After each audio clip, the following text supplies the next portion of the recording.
In 311 BC, the Roman Republic faced annihilation. According to the ancient historian Livy, Etruscan armies were besieging the gateway to Rome's northern frontier, while Samnite warriors held the mountain fortresses of central Italy. Two Roman consuls, two desperate theaters of war, both fighting simultaneously to prevent the collapse of everything Rome had built. Think about those numbers. Contemporary Roman records document two consular armies, roughly 20,000 men, stretched across 200 miles of hostile territory. The Etruscans fielded a force Livy describes as, quote, zero to the Romans at Sutrium. The Samnites controlled the capital of the Pentri tribe, Bovianum, described by later sources as the wealthiest city in Samnium. Roman sources, preserved in official records called the Fasti Capitolini, confirm this was the year the Republic nearly broke.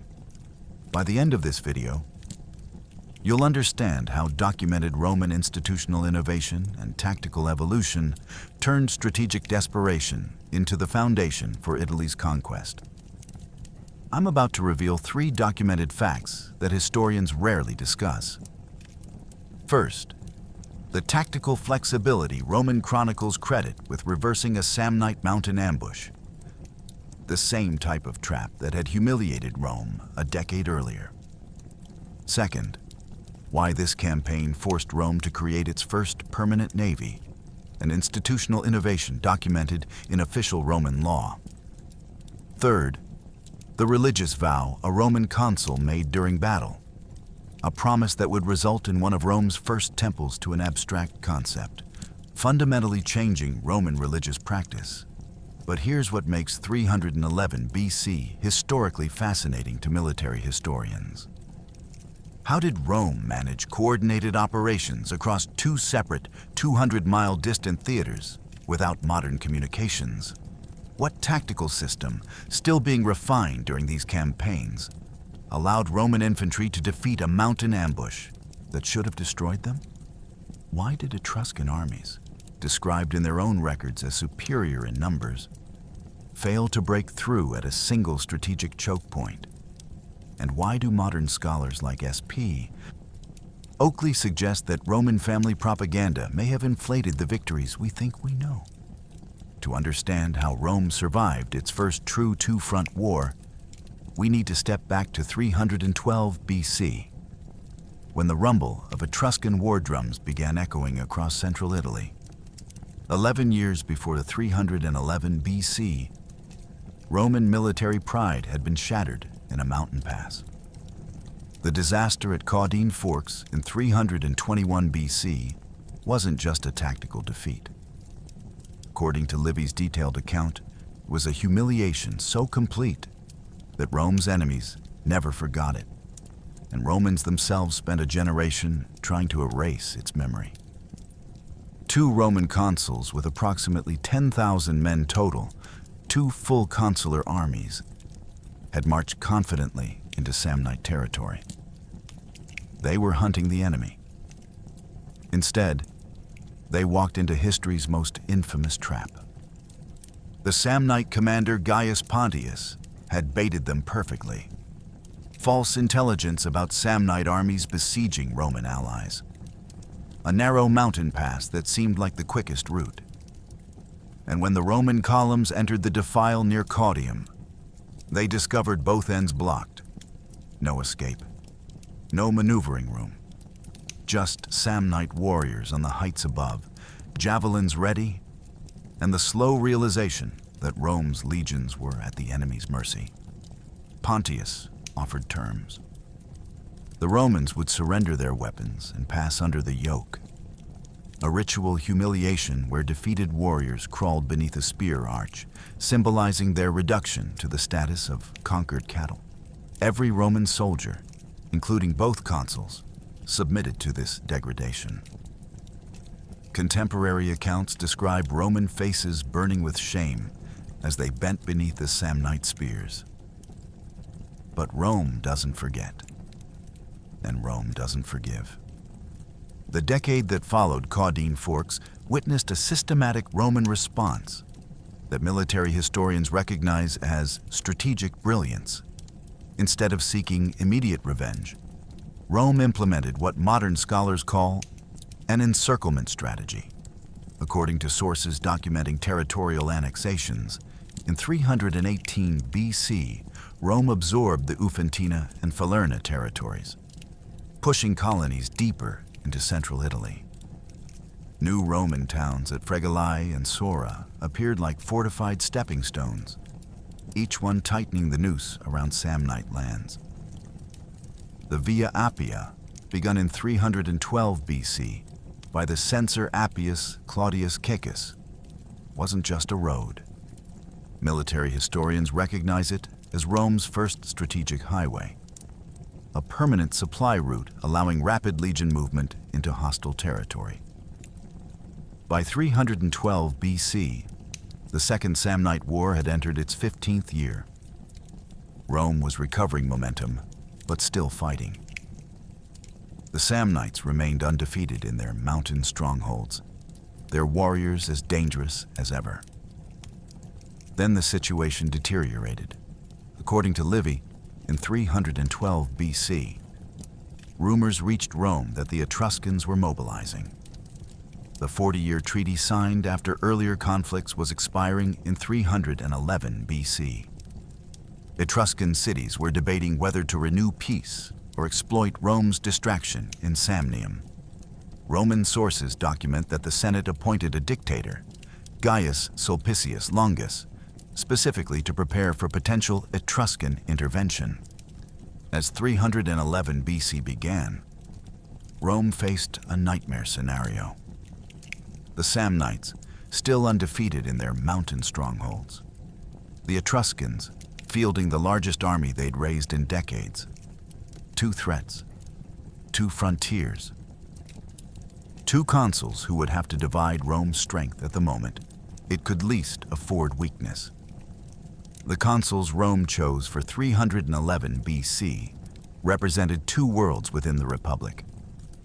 Official Roman records, the Fasti Capitolini, confirmed their names and their unprecedented challenge. Gaius Junius Bubulcus Brutus was a plebeian, a commoner who had clawed his way to Rome's highest office not once, not twice, but 3 times.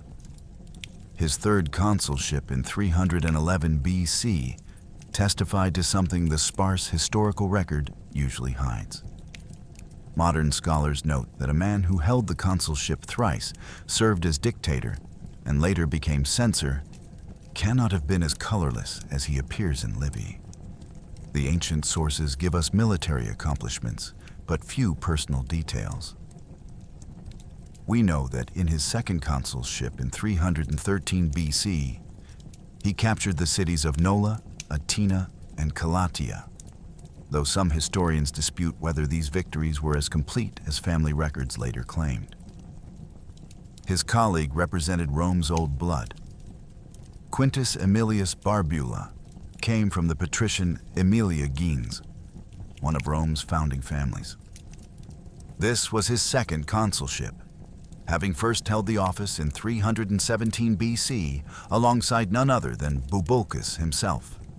They'd commanded together in Apulia and Lucania. They knew each other's tactics. They trusted each other's judgment. That trust would prove essential because in 311 BC, they would fight 200 miles apart with no way to coordinate in real time.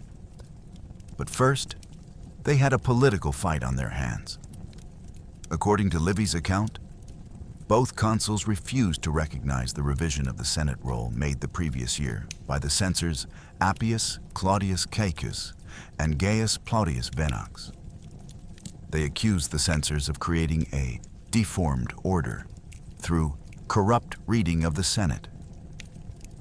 The details of this constitutional crisis remain murky to modern scholars, but the political fault lines are clear. Appius Claudius was implementing populist reforms that threatened traditional senatorial power. Bubulcus and Barbula, despite being plebeian and patrician respectively, found common cause against what they saw as dangerous innovation. The irony would become apparent later.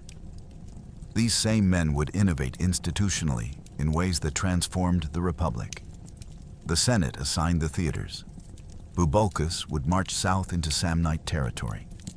His target was the Pentry heartland, the mountain fortresses where Roman armies had been humiliated at Caudine Forks.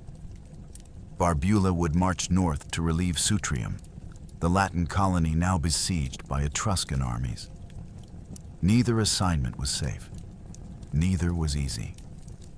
And here's what made this division of command so remarkable to military historians. These two men, political allies against the censors, military partners from previous campaigns, would now command the largest Roman forces fielded since Caudine Forks. But they wouldn't fight together. 200 miles would separate them.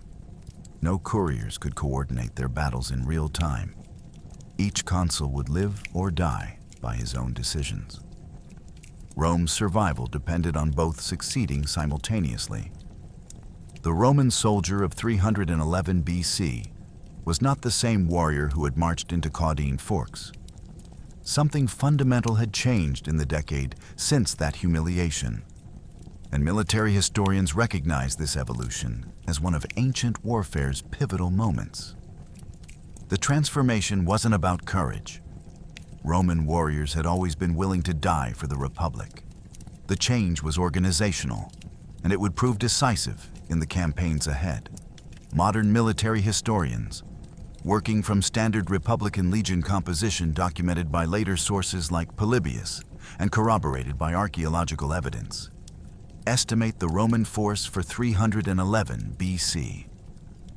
2 consular armies, likely 2 legions each, totaling 4 legions. Each legion fielded approximately 4,200 to 5,000 infantry, plus 300 cavalry.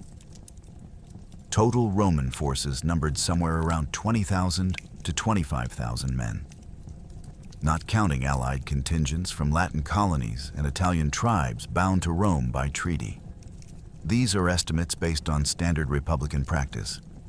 Ancient sources for 311 BC don't provide exact troop counts, but the organizational structure is well documented. That structure was called the manipular system, and scholars debate the exact timeline of its full adoption. But by 311 BC, it was certainly operational. The genius lay in its flexibility. Instead of the rigid Greek-style phalanx that had marched into Caudine Forks, Roman legions now deployed in 3 distinct lines called the triplex aces.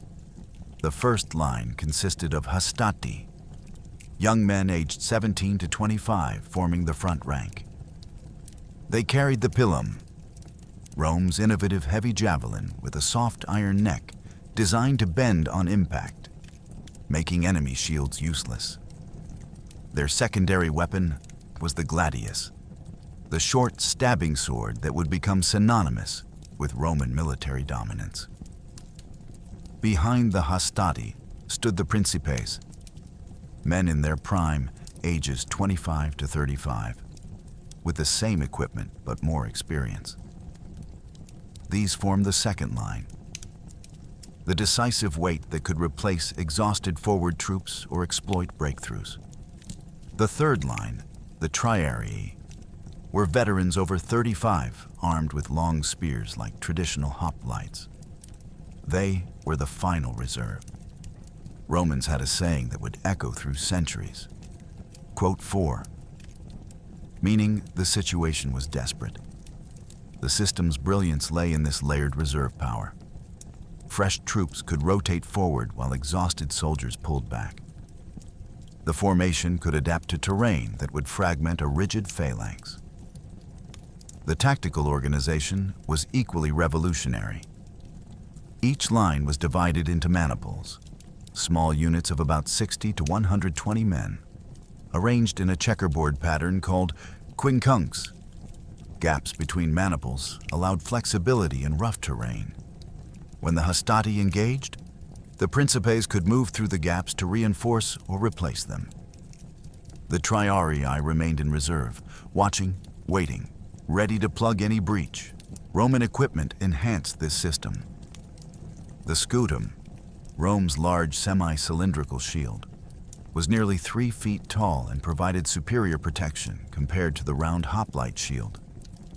The pilum's design meant that even if it didn't kill an enemy, it would weigh down their shield, forcing them to discard it. The gladius was optimized for the close-quarters stabbing that happened when shield walls collided. This was the Roman military machine that would face 2 very different enemies in 311 BC. To the north, the Etruscans brought their own hoplite tradition, mass and momentum. To the south, the Samnites had spent 15 years learning to exploit terrain the Romans thought they'd mastered. Both assumed they understood Roman warfare. Both were about to learn that the legions had evolved. 30 miles northwest of Rome, the city of Sutrium was dying. The Latin colony sat on a high plateau protected by steep ravines on 3 sides. A natural fortress that controlled the main route between Rome and the Etruscan heartland. Ancient sources describe Sutrium as the gateway to Etruria, or the key to Etruria, and the strategic metaphor was precise. Control Sutrium, and you controlled access to Rome's northern frontier. Lose Sutrium, and Etruscan armies had a clear path to the capital itself. And in 311 BC, according to Livy's account, Sutrium was surrounded. The Etruscan coalition that besieged the city was led by Tarquinii, one of the 12 great Etruscan cities. The 40-year treaty with Rome had expired. Etruscan leaders had watched Roman expansion with growing alarm. The Latin colonies, the strategic roads, the systematic encirclement of Samnium. Historians recognize that the Etruscans saw what Rome was becoming, not just a regional power, but a territorial empire that threatened Etruscan independence. The timing of their intervention suggests calculation. Rome was heavily committed in Samnium, 15 years deep into a grinding mountain war. If there was ever a moment to strike, 311 BC was it. Livy describes the Etruscan force at Sutrium as superior to the Roman relief army that would eventually arrive. Modern historians, lacking specific ancient numbers, estimate between 15,000 and 20,000 Etruscan warriors, though this remains conjecture based on comparative army sizes of the period. What we know with certainty is that the Etruscans fielded more men than Barbula's single consular army. Their military system reflected their cultural roots. Traditional hoplite infantry, aristocratic warriors equipped with bronze armor and large shields, fighting in massed formations that emphasized weight and momentum. It was an older style of warfare, less flexible than Rome's evolving manipular system, but when properly deployed on suitable terrain, devastatingly effective. The coalition's composition remains disputed by historians. Livy contradicts himself, claiming in one passage that, quote, 8 except the Aretines participated, but elsewhere including Arretium among the hostile cities. Modern scholars suggest that Perugia, Cortona, and Arretium likely joined Tarquinii, though the level of coordination between these independent city-states was probably limited. Etruscan culture favored local autonomy. They could field large armies. But unified command and strategic cooperation were chronic weaknesses. Beyond Sutrium lay the Ciminian forest, a dense woodland that Romans feared as a pathless wilderness. Crossing that forest meant penetrating deep into Etruscan heartland territory. No Roman army had done so in living memory. The forest represented a psychological as much as physical barrier. The Etruscans knew that if they could break through at Sutrium, Rome's northern defenses would collapse. Their campfires ringed the plateau. Inside the walls, Latin colonists rationed food and sharpened weapons. They had sent desperate messengers to Rome with a single message. "Come now, or Etruria marches on the capital." Quintus Aemilius Barbula had come. But when his scouts counted the enemy camps, they brought troubling news. The Romans were outnumbered. The Samnite highlands were nothing like the plains where Romans had learned to fight. These were mountains in the truest sense. The central Apennines, rising in forested ridges and rocky peaks roughly 200 kilometers southeast of Rome. Military historians recognize that terrain fundamentally shapes warfare. And Samnite terrain was designed by nature to negate every Roman advantage. Narrow passes channeled armies into kill zones. Dense forests hid ambushers. Steep slopes exhausted heavily armored infantry. The mountains themselves were weapons, and the Samnites had spent generations learning how to wield them. Samnite military culture reflected this environment. According to descriptions preserved in multiple sources, they were mountain warriors who favored lighter equipment than Romans. Mobility over protection in terrain where heavy armor became a liability. They carried oval shields, javelins, and short swords. Their tactics emphasized ambush, hit-and-run attacks, and the exploitation of terrain that more heavily equipped armies couldn't easily traverse. Roman sources document a practice called lex sacrata, sacred oaths that bound Samnite elite units to either victory or death. Warriors who took these oaths fought with the desperation of men who believed their gods demanded success. Breaking and running wasn't an option. Death was preferable to dishonor. At the heart of Pentri territory stood Bovianum, the capital of the largest Samnite tribe. Ancient sources describe it as the wealthiest city in Samnium, a major economic and administrative center. Modern scholars debate whether the true site was at modern Bojano or near Pietrabondante. The archaeological evidence is inconclusive. But the city's strategic and economic importance is undisputed. Coordinates place the traditional location at 41.487 degrees north, 14.474 degrees east, nestled in the mountains where Pentri chieftains could see approaching armies from miles away. The city's wealth came from its position as a trade hub, connecting mountain communities with the broader Italian economy. That wealth would prove both an attraction and a target. The situation in Samnium in 311 BC was complex. 15 years of war with Rome had tested both sides. The Samnites had scored spectacular victories. Caudine Forks proved they could trap and humiliate Roman armies. But they couldn't translate tactical success into strategic victory. Roman colonies kept appearing. Roman roads kept advancing. The encirclement strategy was working slowly but inexorably. Then, according to Livy, the Samnites captured the Roman garrison at Cluvii. The location of this town remains unknown to modern scholars, one of many gaps in the historical record. But what happened there is documented. The Samnite captors scourged the Roman prisoners. Scourging meant flogging, whipping, systematic torture before execution. This wasn't just killing enemy soldiers. This was sending a message. Roman sources preserve the outrage this atrocity provoked. Every legionary in Bubulcus's army knew what had happened at Cluvii. They knew what awaited them if captured. This was the enemy Gaius Junius Bubulcus Brutus marched to face.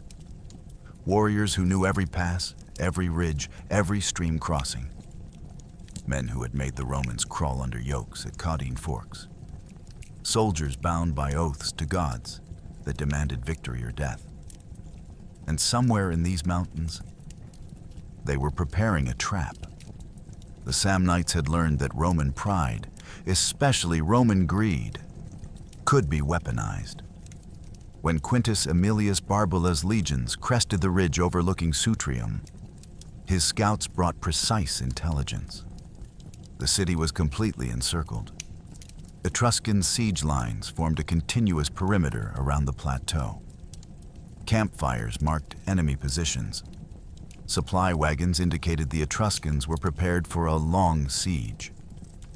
And according to Livy's account, Barbula's arrival triggered a debate in the Etruscan camp that would last 2 days. A debate that reveals both the challenges and opportunities of ancient command. The Etruscans faced a strategic dilemma that any military historian would recognize. Option 1. Maintain the siege, ignore the Roman relief force, and hope Sutrium surrendered before Barbula could interfere. The risk was becoming the besieged, trapped between a hostile city behind them and a Roman army in front. Option 2. Abandon the siege temporarily and confront Barbula's legions in open battle. The risk was breaking momentum and potentially losing the investment already made in siege works. Option 3. Divide forces. Maintaining the siege while sending a detachment to engage the Romans. The risk was weakening both efforts and potentially losing both. These weren't abstract tactical problems. Lives and political futures hung on the decision. 2 days passed. Livy specifically notes this timeline. 2 days after Aemilius arrived at Sutrium, and military historians recognize what that delay meant. The Etruscan commanders were arguing. City-state contingents had their own leaders with their own agendas. Achieving consensus took time. Meanwhile, Barbula established his own camp within sight of Etruscan forces. The plains surrounding Sutrium provided terrain suitable for the kind of set-piece battle where hoplite formations excelled. The Romans positioned themselves defensively. They couldn't attack superior numbers directly. Their goal was relieving the siege, not seeking a decisive engagement on unfavorable terms. The standoff built psychological tension. From Sutrium's walls, Latin colonists watched 2 armies facing each other.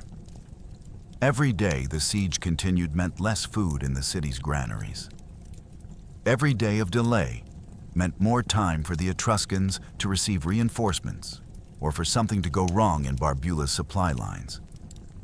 Time itself became a weapon, and both commanders knew it. Sources indicate Barbula's force numbered around 8,000 to 10,000 men, a standard consular army. The Etruscans, according to Livy, fielded a, quote, 10 force, though whether this meant superior in numbers, quality, or both remains debated by modern scholars. On the 3rd day, the Etruscan commanders made their decision. They would offer battle. At dawn, Etruscan war horns echoed across the plain. The hoplite phalanx began forming, thousands of warriors in bronze and iron, shields overlapping, spears gleaming. From the Roman camp, Barbula watched the enemy deploy. According to Livy, he brought forward his own legions. The first line, the Hastati, took position. Behind them, the Principes waited. And behind them, the gray-bearded Triarii stood with their long spears, hoping the old proverb wouldn't prove true, that it wouldn't come to them.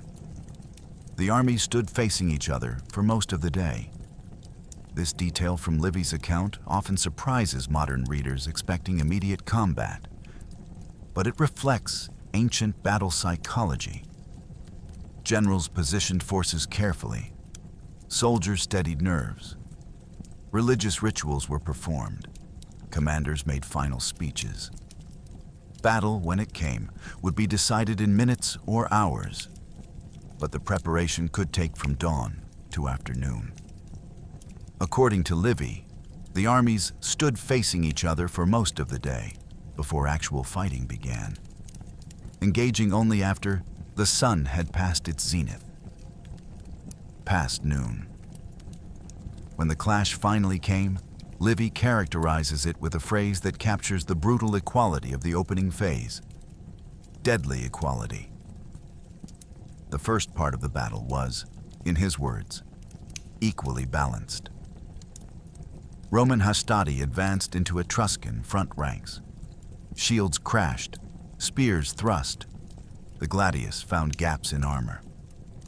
Men fell. The Etruscan line, deeper and more massive, pushed forward through sheer weight. The Roman first line, more flexible but less numerous, gave ground slowly, maintaining formation. Neither side gained decisive advantage. Casualties mounted on both sides. This was exactly the kind of attritional combat where numbers mattered, and the Etruscans had more men. The breakthrough came through reserve management. When the Roman hastati began showing exhaustion, shields lowering, movement slowing, formations fragmenting, Barbula made the decision that would define the battle. He committed his principes. The second line, fresh and seasoned, moved through the gaps in the quincunx formation. Where exhausted hastati had fought individually for survival, veteran principes struck in coordinated waves. This was the manipular system's advantage over rigid formations. The Romans could rotate fresh troops forward. The Etruscans, according to Livy's crucial observation, were unable to respond. Their traditional hoplite organization lacked a structured reserve system. When their front ranks tired, no fresh units could replace them. The men who'd been fighting since past noon had to keep fighting while Romans brought up rested warriors. The Etruscan line _16_. Not a rout, not yet. But formations losing cohesion. Gaps appearing, units falling back without orders. The principes pushed harder. Roman officers saw the opportunity and pressed the attack. Historians analyzing ancient sources note that this moment, when momentum shifts and one side recognizes it might lose, often determines when armies break. The Etruscans were close to that breaking point. Their casualties had been heavy.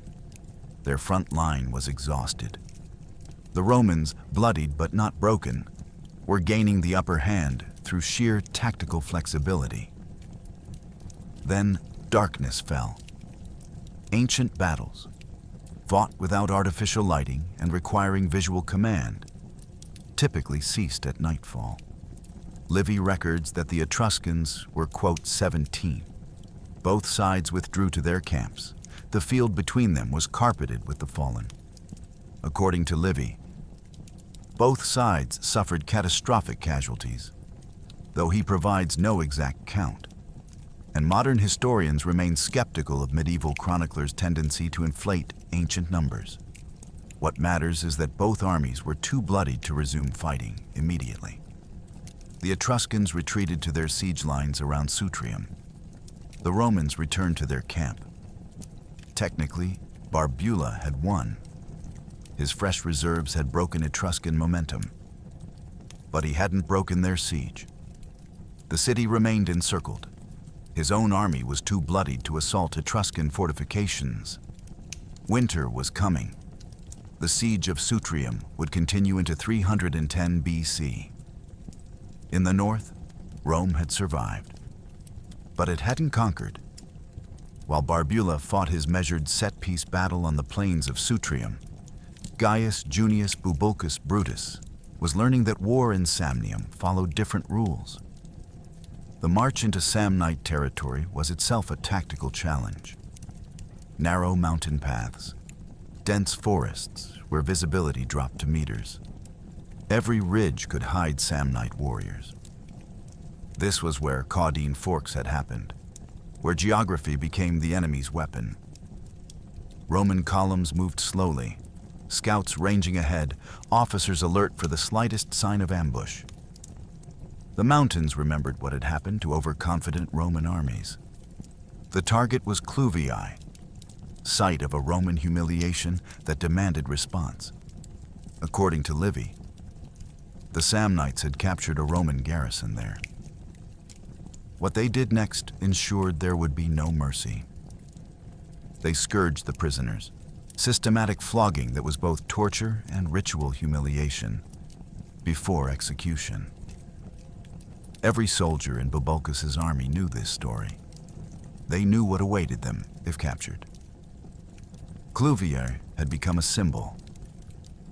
The location remains unknown to modern scholars, one of many small towns lost to history. But its significance in 311 BC was clear. This was where Roman honor would be restored, or where Samnite defiance would be rewarded. Bubulcus retook Cluviae by storm. That phrase, by storm, means assault rather than siege.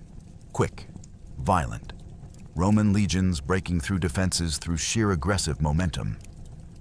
The manipular system that would later prove itself in mountains was already showing its value in urban assault, where flexibility mattered more than mass.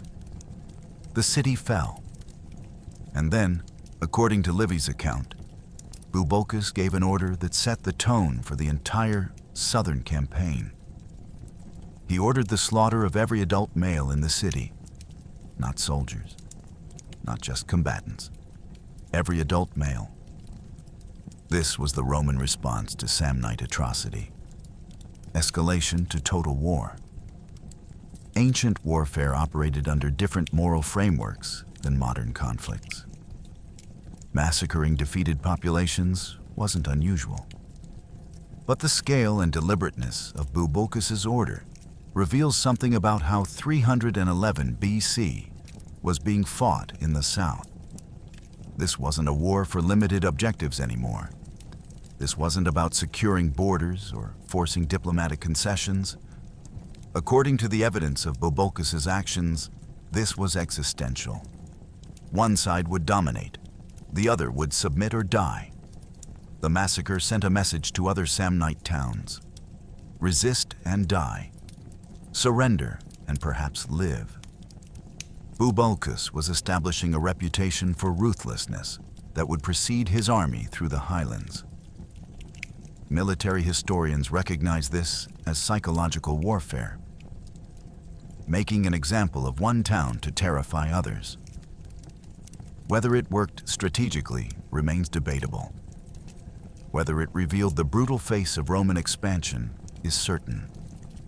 With Cluviae taken and its population eliminated, Bubulcus turned his army toward the real prize, Bovianum, the capital of the Pentri Samnites, the wealthiest city in the highlands. According to Livy, it would fall surprisingly easily. Too easily, and that should have been a warning.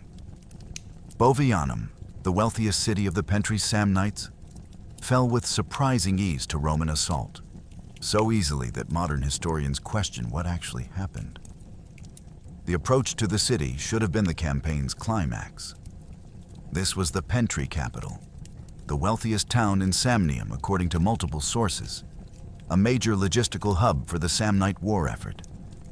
It sat centrally in Pentri territory, where defenders should have had every advantage. And yet, according to Livy's account, Bubulcus captured it without the kind of desperate fighting that should have characterized such a strategically vital objective. Modern scholars, particularly S.P.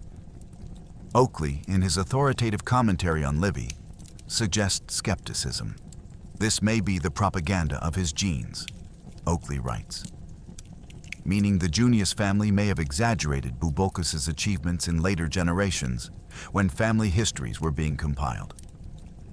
Alternative ancient sources complicate the picture. Diodorus Siculus provides what scholars characterize as a, quote, 20 of Roman actions. Zonaras, a much later Byzantine chronicler, gives a, quote, 21. These varying assessments indicate uncertainty about what actually happened at Bovianum and why it fell so easily. What we know with more certainty is what came after the capture. According to Livy, corroborated by later evidence, Romans seized a massive influx of booty. Gold, silver, and cattle. The cattle detail is particularly significant. In mid-Republican Roman military culture, livestock represented portable wealth that soldiers could divide as spoils. Historians documenting later public building projects in Rome note that captured Samnite wealth was used to decorate buildings, suggesting the scale of plunder was substantial. Bovianum was rich. Its capture made Roman soldiers rich. That economic motivation would prove important. The ease of victory should have raised questions. Military logic suggests several possibilities. Perhaps Samnite field armies were overstretched, unable to concentrate sufficient forces to defend their capital, while also maintaining pressure elsewhere. Perhaps they deliberately abandoned the city in a strategic retreat, preserving forces for operations they considered more important. Perhaps the Romans actually faced more resistance than Livy admits, and the _quote_22_ characterization was propaganda. Or perhaps the Samnites were preparing something else, allowing Romans to take the bait and become overconfident. Bubulcus had captured the Pentry capital. His soldiers were laden with gold and silver. Herds of cattle followed the Roman column. According to Livy, this was a triumph. But the Samnite field armies hadn't been destroyed. They hadn't even been engaged in significant numbers. Somewhere in these mountains, thousands of warriors who should have defended their capital were instead waiting. And they were about to offer Bubulcus something no Roman commander could resist: cattle. More cattle than any legion had ever seen, just sitting in a remote mountain meadow, unguarded, or so the rumors said. The intelligence that reached Bubulcus's camp was too good to be true.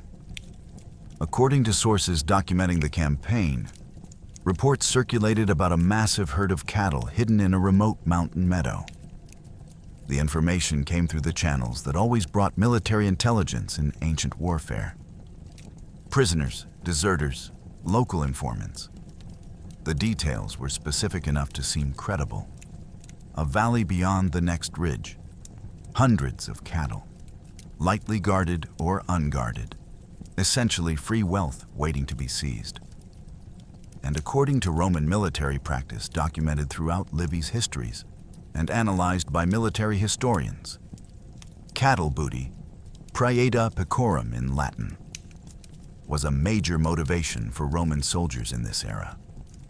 Livestock could be driven back to Roman territory and divided among the troops. It was tangible, portable wealth. Bubulcus made his calculation.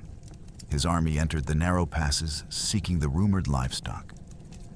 Despite Bovianum's suspicious ease, despite these mountains being where Caudine Forks had happened, the Romans pursued cattle. The economic motivation overcame tactical caution. This was the parallel to 321 BC. False intelligence drawing Romans into confined terrain. Narrow passes that channeled armies into predictable routes. Mountains on both sides where ambushers could hide. The Romans were aware of the risk, but they took it anyway. Then, according to Livy's account, the Samnites attacked from the heights. This was their specialty, mountain ambush warfare, where terrain provided the decisive advantage.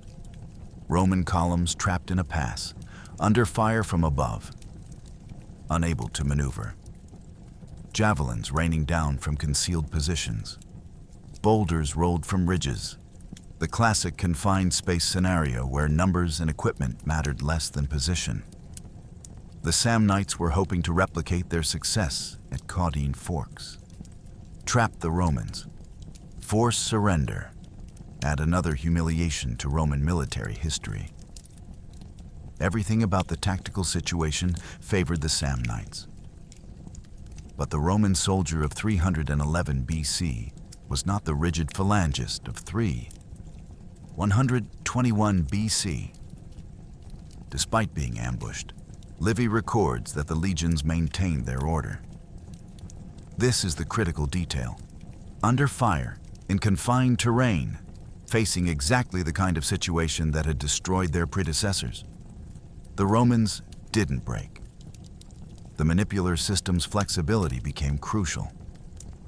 Instead of trying to maintain a rigid formation that terrain made impossible, maniples adapted independently. Small units could scale heights that a massed phalanx couldn't climb. Officers could make tactical decisions without waiting for central command. The Romans scaled the heights while under fire. What happened next reversed the ambush. Once Romans gained the high ground, Samnite advantages evaporated. Now it was Samnite warriors who faced attacks from multiple directions. The dense forest that had concealed their ambush positions now blocked their escape. According to Livy, the Roman counterattack routed the Samnite ambushers, and woods blocked their escape, and most were killed. The trap had been sprung on the trappers. This was the Manipular Legion's validation, proof that the tactical evolution since Caudine Forks actually worked. At the moment when the legions were most vulnerable, when Samnite javelins rained from the heights, Bubulcus made a vow to the goddess Salus, the divine embodiment of safety and well-being. If she preserved the legions, he would build her a temple. It was a promise that would change Roman religious practice forever. In the Roman worldview, warfare was an inherently religious act. Soldiers took omens before battle. Generals made sacrifices to ensure divine favor.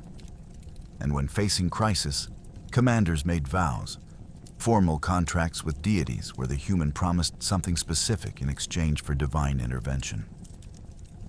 The vow Bubulcus made during the Samnite ambush wasn't unusual in form. Roman military history was full of such promises. What made this vow significant was its object and outcome. The goddess Salus represented more than personal health or safety. According to religious scholars analyzing Roman theology, Salus embodied the well-being of the Roman state itself, the collective security and prosperity of the Republic.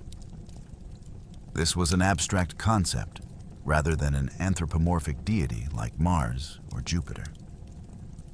Historians recognize that temples to abstract concepts represented a more sophisticated theological development. Romans were moving beyond simply appeasing gods who could be angry or pleased. They were articulating principles, salus, concordia, virtus, that defined Roman civic identity. The temple Bubulcus vowed wasn't just another shrine. It was a statement about what Rome was fighting for. Roman religious practice dictated that vows were binding contracts. If the deity provided what was requested, in this case, survival of the legion, the human was obligated to fulfill the promise. Failure to do so invited divine retribution. Bubulcus had made his vow publicly during crisis. Every soldier in the legions knew about it. When they survived the ambush, when they routed the Samnites and emerged from the mountains, the obligation became real. Bubulcus owed Salus a temple. He fulfilled that vow during his censorship in 307 BC, 4 years after making the promise. The temple was completed and dedicated when he served as dictator in 302 BC. This timing reveals something important. The vow made in military crisis became an architectural project, requiring years and substantial resources. Bubulcus, according to multiple sources documenting Roman religious history, was the first plebeian to build a temple in Rome. Previously, temple construction had been a patrician prerogative, part of how Rome's old aristocratic families demonstrated their connection to the divine. A plebeian consul building a temple to an abstract concept represented social and theological change simultaneously. Modern historians interpret this development as Romans beginning to see themselves differently. no longer merely fighting for territory, but fighting for the solace of a republic with divine sanction. The campaigns of 311 BC weren't just about defeating Etruscans or Samnites. They were about protecting something larger, something worth appealing to gods to preserve. The Temple of Solace would stand as a physical reminder of the moment when Roman legions scaled heights under fire and survived what should have destroyed them. But the temple wasn't the only institutional innovation of 311 BC. While Babulcus was vowing to build temples and Barbula was fighting Etruscans, the Roman Senate was making a decision that would fundamentally alter the Republic's strategic capabilities. For the first time in Roman history, they were creating a permanent navy. In the same year that Rome fought on two fronts, the Senate passed a law that would eventually make Rome master of the Mediterranean. The immediate crisis was terrestrial. Etruscan armies at Sutrium, Samnite warriors in the mountains. But Roman strategic thinking was evolving beyond the immediate tactical problems. According to Livy's account, in 311 BC, the Roman people passed the Lex Dacia, a tribunician law that created a new magistracy, the Duumviri Navales. The Oxford Classical Dictionary defines them precisely as two officers elected by the Roman people to repair and equip the fleet. The full Latin title was Duumviri Navales, Classis Ornandae Reficiendaeque Causa. 2 men for equipping and repairing the fleet. The fleet itself was modest by later standards. 20 ships, most likely triremes, the standard oared warship with 3 banks of rowers that dominated Mediterranean naval warfare. Each Duumvir commanded a squadron of 10 ships. Both Duumvirs were assigned to serve under one consul, providing naval support for land operations. 20 ships seemed small, and by the standards of later Hellenistic navies or Carthaginian fleets, it was insignificant. But the institution mattered more than the initial size. This was Rome's first permanent naval command, the foundation for the fleets that would eventually contest control of the entire Mediterranean. Historians recognize the strategic rationale behind this innovation. The land-based encirclement of Samnites, effective as it was proving, had limitations. Samnites could still communicate with Greek cities in southern Italy. Coastal towns could be resupplied by sea. The Etruscans, though primarily land-based, could potentially threaten Roman coastal settlements. Rome's strategy for Italian hegemony required combined arms, land and sea power working together. The Duumviri Navals represented Rome's recognition that winning Italy meant controlling the coasts as well as the mountains. The fleet's first documented operation came in 311 BC itself, establishing a colony on Corsica. This was expeditionary warfare, projecting power beyond the Italian mainland. The long-term trajectory of Roman naval power would vindicate the institutional innovation. In 282 BC, the fleet would be destroyed by Tarentines in a humiliating defeat that would spark the Pyrrhic War. But the institution survived. When Rome faced Carthage for control of Sicily in 261 BC, the Duumviri Navals provided the administrative framework for massive naval expansion. Those 20 triremes would become over 100 quinqueremes, larger, heavier warships designed specifically to combat Carthaginian naval superiority. 20 ships, a fleet so small it would be destroyed in a single battle against Tarentum 30 years later. But the institution, the Duumviri Navales, the permanent naval command, that would survive. The naval magistracy created during Rome's desperate two-front war in 311 BC would build the fleet that made Rome master of the Mediterranean. but that was 50 years away. In 311 BC, Barbula and Bubulcus had more immediate concerns. While the Senate planned for naval futures, the two consuls were managing the present, and the present was still bloody. By the time autumn leaves began falling in 311 BC, both Roman consular armies had achieved what seemed impossible: survival. Neither consul had won decisive victory. Neither had broken the enemy completely. But they had held. And in the brutal arithmetic of ancient warfare, holding when facing disaster often proved more strategically significant than spectacular tactical victories. Livy's assessment of the northern theater is stark. There was no further fighting that year, as the Etruscans had lost their first line and only had their reservists left, and the Romans had suffered many casualties. Both armies, too, depleted to continue, both maintaining positions but incapable of decisive operations. The siege of Sutrium continued into 310 BC. The Etruscans maintained their positions around the city despite their battlefield defeat. The Romans held their relief force in position, but lacked strength to break the siege completely. The Latin colonists inside Sutrium endured another winter of rationing and uncertainty. No winter campaigns would resolve the stalemate. Both sides would have to wait for spring, new consuls, fresh levies, and renewed fighting. The northern theater had achieved equilibrium, not peace, but the kind of exhausted pause that comes when neither side can continue without rest. The southern situation was equally ambiguous. Bubulcus had taken Cluviae, Bovianum, defeated the mountain ambush, and according to Livy, apparently sacked some otherwise unknown hamlets. Talium, Cataracta, Serranilia appear in the sources, but their locations remain unknown to modern scholars. The accumulation of captured towns suggested success, but overall campaign results were ambiguous. Modern historians note that no decisive Samnite defeat occurred. Samnite field armies remained intact.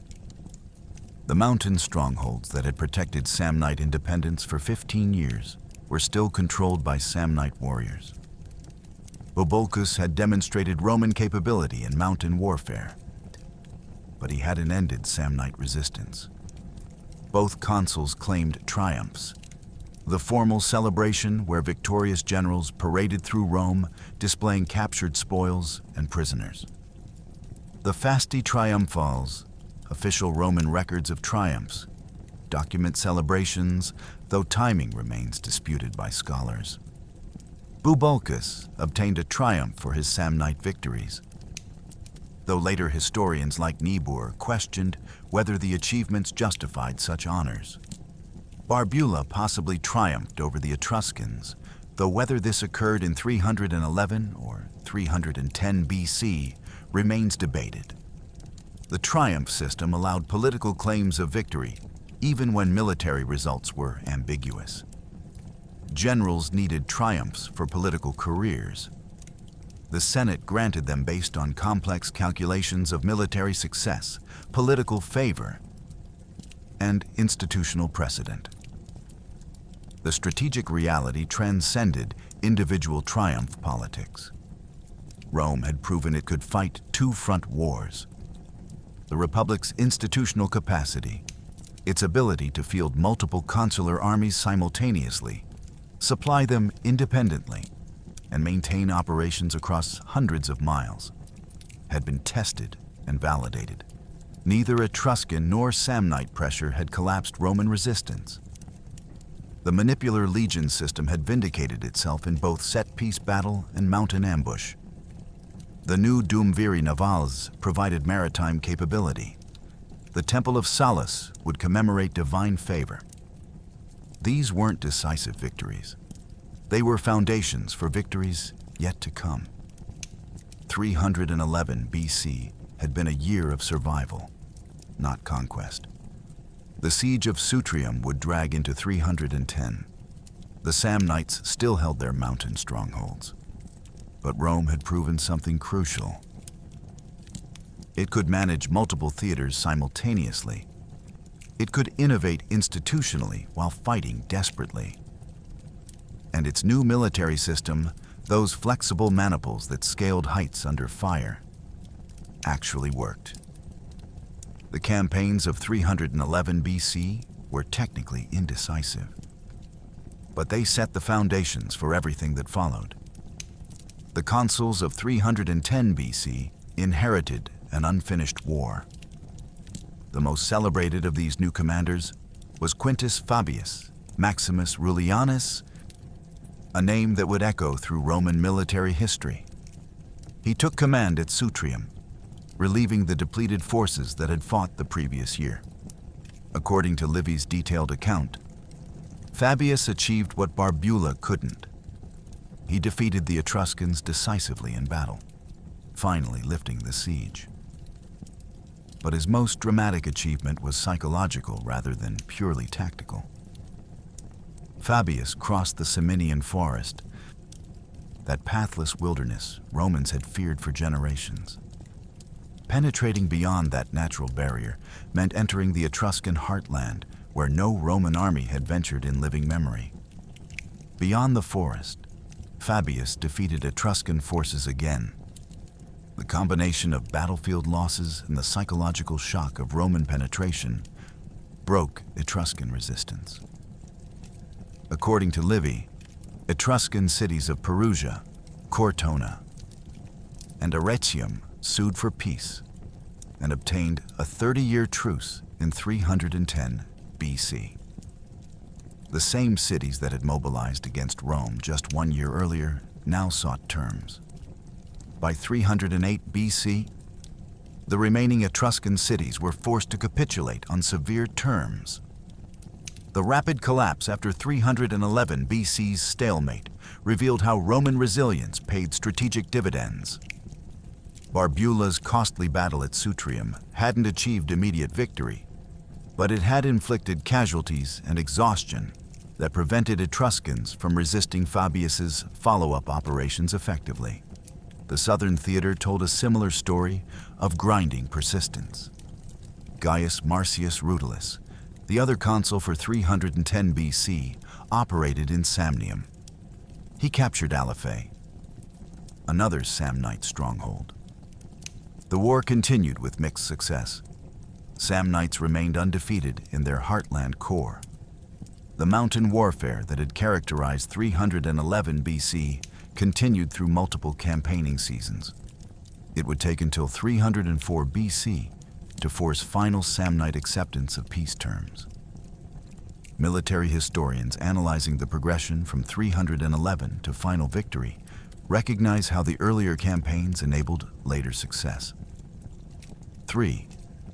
111 BC prevented total Roman collapse, holding both fronts long enough for reinforcements, new strategy, and renewed operations. Etruscan losses in the 311 BC battle at Sutrium meant they couldn't field fresh armies when Fabius attacked in 310. Barbula's resistance had bought time. Two theater management learned through desperate experience in 311 BC became standard Roman practice going forward. By 310 BC, the Etruscan threat was essentially ended. By 308 BC, they had capitulated completely. By 304 BC, even the Samnites, those mountain warriors who had humiliated Rome at Caudine Forks, would accept peace as Roman allies. None of this would have been possible without 311 BC. That year of desperate dual theater survival had bought Rome the time it needed. More than that, it had proven Rome's institutional resilience and tactical evolution. The manipular legion worked. The consular system could manage multiple fronts. And Rome's capacity for innovation, temples to abstract gods, permanent navies, meant it could adapt faster than its enemies. Everything you've just heard about 311 BC comes primarily from one source. Titus Livius, known as Livy, writing 3 centuries after the events. His masterwork, Ab Urbe Condita, From the Founding of the City, covers Roman history from mythical origins through his own era. Books 9.30 through 9.32 document the 311 BC campaigns, but Livy was writing in the late 1st century BC during the reign of Augustus, roughly 300 years removed from the events he described. He had no contemporary eyewitness accounts. No Etruscan or Samnite sources survived to balance Roman perspectives. What Livy had were earlier Roman histories, family records, and official state documents like the Fasti Capitolini that recorded magistrates and triumphs. Modern scholars recognize Livy's strengths and weaknesses. S.P. Oakley's authoritative multi-volume commentary on Livy books 6 through 10 represents decades of scholarly analysis. Oakley notes Livy's pro-Roman bias, his tendency to exaggerate Roman victories, his occasional self-contradictions. But Livy also provides the most detailed account we have of Republican Rome's wars. Without his work, 311 BC would be almost unknown. The challenge for historians is using Livy critically, accepting what multiple sources corroborate, questioning what seems suspiciously favorable to Roman interests, acknowledging when we simply don't know. Alternative ancient sources complicate rather than clarify the picture. Diodorus Siculus, a Greek historian contemporary with Livy, provides what modern scholars characterize as a, quote, 30 of Roman actions in 311 BC. But Diodorus also places both consuls in Apulia in one passage, contradicting Livy's clear division between Barbula in Etruria and Babulcus in Samnium. Zonaras, a Byzantine chronicler writing over a millennium after the events, preserves fragments of earlier lost sources, but provides what scholars note is a less favorable ending to Roman campaigns. These contradictions illustrate the fundamental problem. Ancient sources disagree. No contemporary accounts from Etruscan or Samnite perspectives survived. What we call history is actually Roman family traditions, filtered through later historians working from fragmentary earlier sources. The Bovianum controversy exemplifies these uncertainties. Livy claims Babulcus captured the Pentry capital. Oakley suggests this may be the propaganda of his genes, meaning later Junius family histories may have invented or exaggerated the achievement. Bovianum appears in campaigns for 305 BC, suggesting either the earlier capture wasn't permanent or Livy confused multiple events. Historians debate whether Romans truly took the city in 311 BC, or whether they merely raided nearby territory, and family tradition inflated this into capturing the capital itself. What we'll never know with certainty fills volumes. No Etruscan commanders are named for 311 BC, despite their army being large enough to besiege Sutrium and fight Romans in open battle. No Samnite commanders appear in sources for this year, despite conducting sophisticated ambush operations. We have no specific casualty figures, only Livy's qualitative descriptions like, quote, 33 or, quote, 34. The exact locations of Cluvii and several minor Samnite towns remain unknown. Whether Bovianum's capture was permanent or temporary is disputed. Tactical details of the ambush reversal aren't described with enough precision to reconstruct events confidently. We don't know whether Etruscan and Samnite attacks were coordinated or coincidentally simultaneous. So what can we say with confidence about 311 BC? The two-front war happened. That's verified by multiple sources and official records. The institutional innovations, the navy, the temple, those are documented by later, reliable evidence. The general course of events, battles at Sutrium and in Samnium, continuing stalemate, that's clear even if details are disputed. But the triumphant Roman narrative, the easy victories and crushing defeats, those need to be read critically. What matters most about 311 BC isn't the specific body counts or exact battle tactics. It's what the campaigns reveal about Roman institutional capacity. And that's something even incomplete, biased sources can't hide. The Roman military system that emerged from 311 BC would dominate Mediterranean warfare for the next 2 centuries. The manipular legion's validation during these campaigns, especially the mountain ambush reversal, demonstrated effectiveness that would become legendary. Historians analyzing Roman tactical evolution recognize 311 BC as a crucial testing moment. The system that allowed legions to scale heights under fire, that enabled fresh reserves to replace exhausted troops at Sutrium, that provided flexibility Roman enemies couldn't match. This wasn't just theory anymore. It was proven in desperate combat against formidable opponents on challenging terrain. The genius of the triplex aces, the 3-line system, lay in its combination of structure and adaptability. Scholars debate the exact timeline of the manipular system's full adoption, but by 311 BC, it was certainly operational and proving its worth. Each of the 3 lines served distinct functions. Hastati in front provided initial shock and screening. Principes in the 2nd line delivered decisive weight when committed. Triarii in the 3rd line provided final reserve and psychological security. The old Roman saying, "It has come to the triarii," meant desperate circumstances, precisely because reaching the 3rd line meant everything else had failed. But having that 3rd line meant Roman armies had depth that enemies lacked. The checkerboard quincunx formation enabled adaptability that rigid phalanxes couldn't achieve. Gaps between maniples allowed units to adjust to uneven terrain independently. When fighting in mountains, as Bubulcus's legions did, small independent units could navigate terrain that would fragment a massed formation.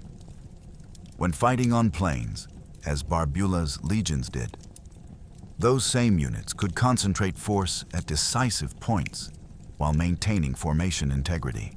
The reserve rotation system demonstrated at Sutrium, fresh principes replacing exhausted hastati, provided an advantage no Etruscan hoplite phalanx could match. The Etruscans had to fight with whatever troops were in their front line. Romans could cycle fresh warriors forward continuously. Why couldn't Rome's enemies copy this system military? Historians suggest several factors. The manipular system required extensive training and discipline to execute effectively. Individual maniples needed officers capable of making tactical decisions independently, while maintaining coordination with adjacent units. This balance between individual initiative and structured framework reflected Roman military culture in ways that were difficult for enemies to replicate. Etruscan hoplite tradition emphasized mass and momentum, philosophically different. From manipular flexibility, Samnite guerrilla tactics were effective in their mountain homeland, but couldn't scale to the kind of territorial conquest Rome was attempting. The Roman combination of flexibility and discipline was culturally specific in ways that gave Rome a sustained competitive advantage. The system that saved the legions in Samnite mountains would carry Roman standards from Scotland to Syria. When Roman legions later conquered Gaul, invaded Britain, and held the Rhine and Danube frontiers, they did so using organizational principles tested at Sutrium and in Samnite mountain passes. The manipular system that allowed Romans to scale heights under fire in 311 BC would eventually dominate Mediterranean warfare until the Marian reforms centuries later. But it started here. In 2 desperate theaters of a war, Rome wasn't sure it could survive. In 311 BC, Rome faced a choice it didn't know it was making: survive or disappear. The Roman Republic was not yet the inevitable master of Italy. Etruscan cities were older, wealthier, more culturally sophisticated. Samnite warriors had proven they could defeat Roman armies in terrain they controlled. Greek cities in southern Italy possessed military technology and tactical knowledge Romans were still learning. Nothing about Rome's dominance was predestined. 311 BC was the moment when that dominance became possible, not certain, but possible.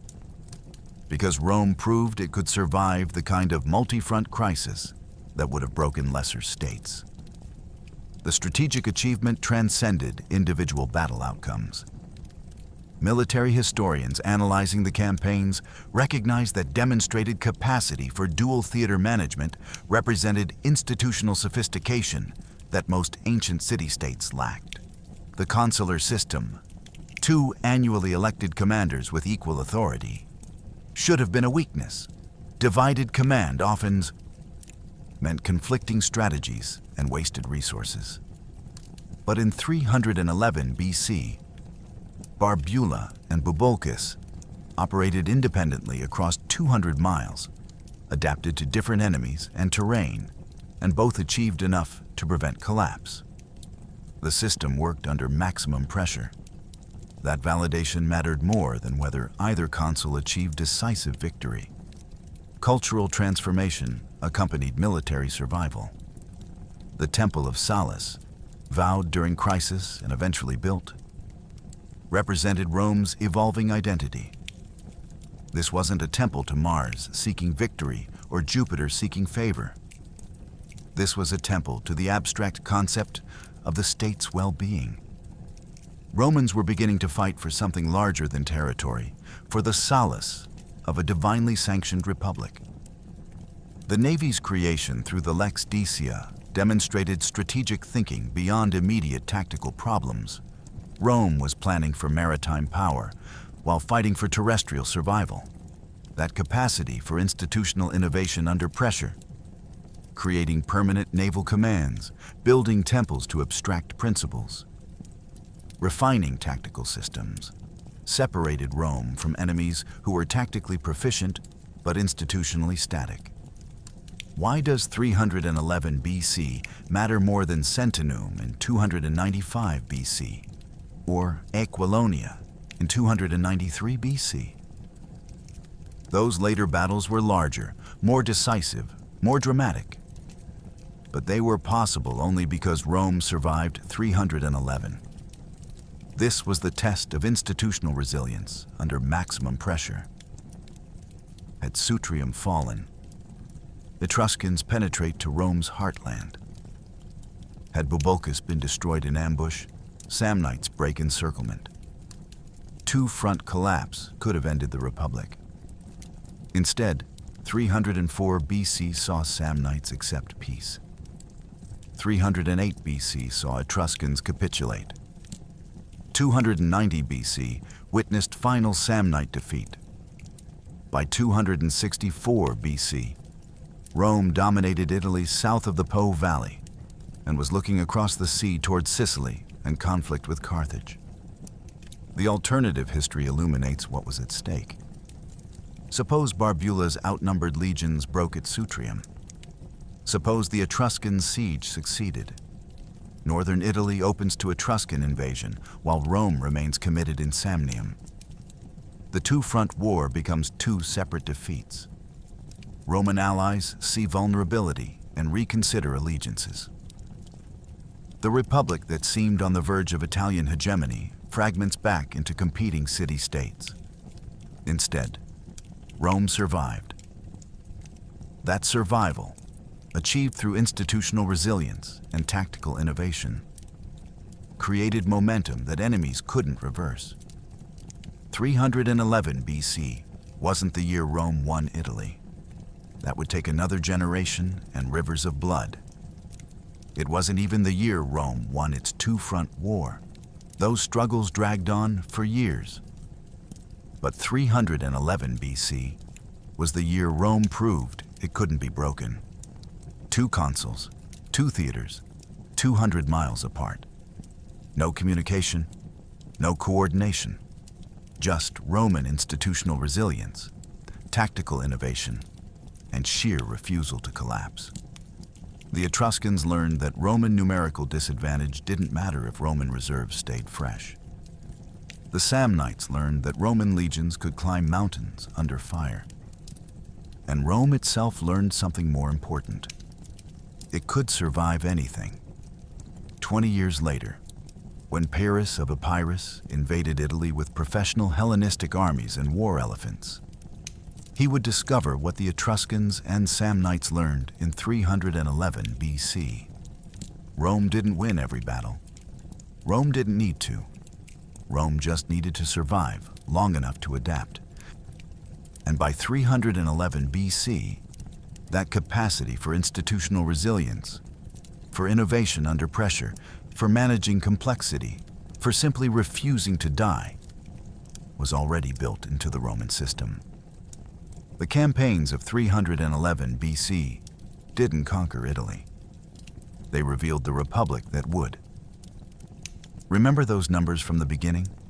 2 consuls, 2 theaters, 200 miles, 20,000 Romans facing impossible odds in 2 directions at once. We've seen how documented Roman sources reveal a campaign that historians often overlook, not because it was small, but because it was messy, indecisive, ambiguous. The kind of historical event that doesn't fit neatly into triumphant narratives. But that's exactly why 311 BC matters. This is what real military history looks like when you strip away propaganda. According to Livy, Romans won great victories. According to modern historians like S.P. Oakley, those victories might have been exaggerated. According to the historical record we can verify, the Fasti Capitolini, the later Temple of Sallust, the creation of the Duumviri Navales. Rome innovated institutionally while fighting desperately. And that institutional capacity, that ability to adapt under pressure, built the republic that would eventually rule the Mediterranean. We discovered 3 documented facts. First, the manipular system, proven in Samnite mountains when legions scaled heights under fire, reversing an ambush that should have destroyed them.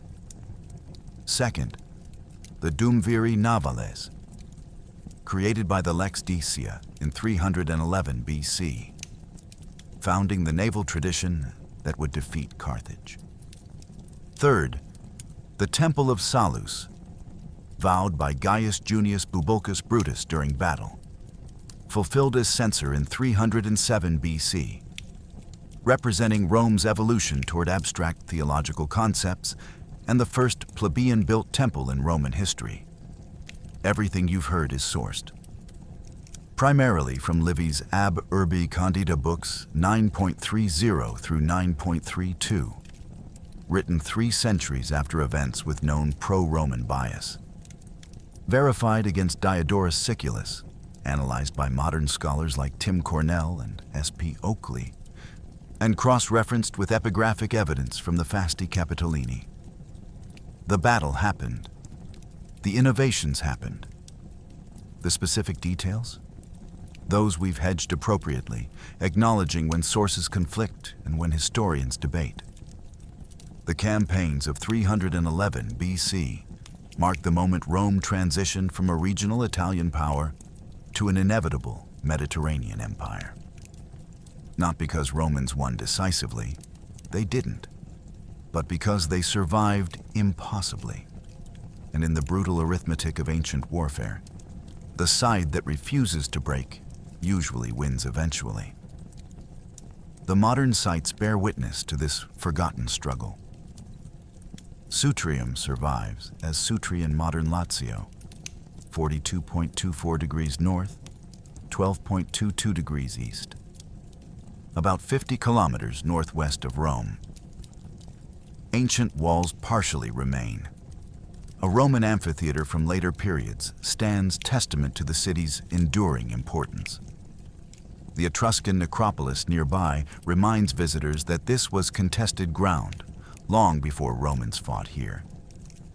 Bovianum's precise location remains disputed, either modern Bojano or near Pietrabondante in Molise. Both sites preserve Cyclopean walls and Samnite sanctuaries.